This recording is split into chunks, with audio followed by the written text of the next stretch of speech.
Teacher સોસાયટીનો સભાસદ થયો. 325 નો પગાર હતો. એક મહિનો પણ પૂરો ના થાય સોસાયટી લેતા તે વખતે. ત્યારથી મેં સોસાયટી ચાલુ કરેલી.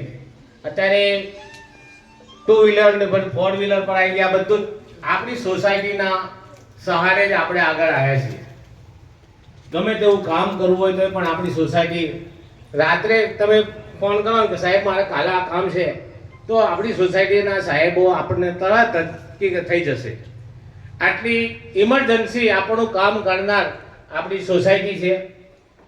સોસાયટી ખૂબ અત્યારે આગળ વધી છે અને આપણે પણ એને સાથ સહકાર આપીએ. નિવૃત્ત થઈ ગયા પછી પણ આપણે એમાં સહભાગી થઈએ.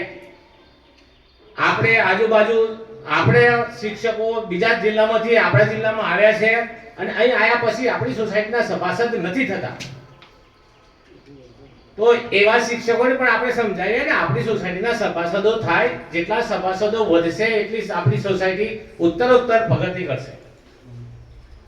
તો આપણે નિવૃત્ત થયા પછી પણ આપણે આજુબાજુના શિક્ષકો જે બદલાઈને આવ્યા, બીજા જિલ્લામાંથી આવ્યા હોય, એમને પણ સમજાવીને આપણી સોસાયટીના સભાસદો કરીએ, બનાવવાની કોશિશ કરીએ, આપણે સહકાર આપીએ.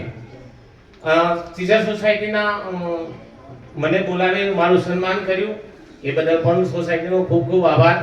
જય હિન્દ, જય ભારત.